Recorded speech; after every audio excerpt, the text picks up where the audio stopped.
ரஜினி சாரை தான் நினைச்சுப்பேன். ஏன்னா ரஜினி சார் இருக்கிற ரேஞ்சுக்கு அப்பவும் சரி இப்பவும் சரி எப்பவுமே அந்த மனுஷன் வந்து ஒரு கடவுள் தான். நடிகை ஸ்ரீலேகா அவர்கள் சமீபத்தில் ஒரு இன்டர்வியூவில் சூப்பர் ஸ்டார் ரஜினிகாந்த் அவர்களை பற்றி சில விஷயங்கள் பேசியிருந்தாங்க. அதுலேயும் குறிப்பாக அவங்க என்ன சொல்கிறாங்கன்னா, தலைவர் வந்து அப்போதும் சரி இப்போதும் சரி அவர் ஒரு கடவுள். அவரை சுற்றி எல்லாமே இருக்கும். அவர் நினச்சாருன்னா 5 ஸ்டார் ஹோட்டலே பக்கத்தில் வரும். ஆனால் அவர் வந்து அதை எதுவுமே விரும்பாமல் ஒரு ஞானி போல தான் இருக்கார்.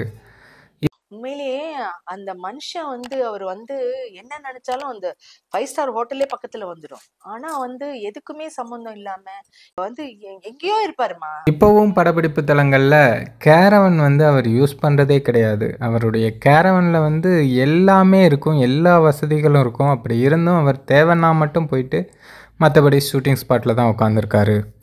ஆனால் இப்போ வர நடிகர் நடிகைகள் கூட, என் சீரியல் நடிகைகள் கூட கேரவன்லேயே தான் குடியிருக்காங்க.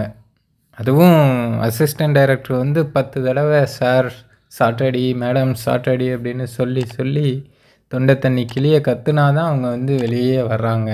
அந்தளவுக்கு எல்லாம் கேரவனுக்கு அடிமையாயிட்டாங்க. ஆனால் சூப்பர் ஸ்டார் வந்து கேரவனே அதிகமாக யூஸ் பண்ணுறது கிடையாது.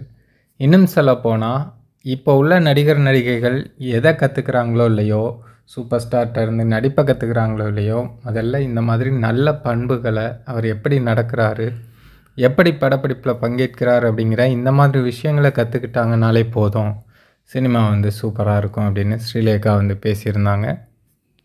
ஸ்டார்ஸுங்களை பார்த்து அவங்களுடைய நடிப்பு கத்துக்கிறதுன்றதை விட அவங்க எப்படி பழகுறாங்க, எப்படி இந்த ஃபீல்டுல இருக்கிறாங்க, அவங்க எந்த மாதிரி நடந்துக்கிறாங்கன்றதெல்லாம் கத்துக்கிட்டாங்கன்னாவே தன்னால வந்துடும்.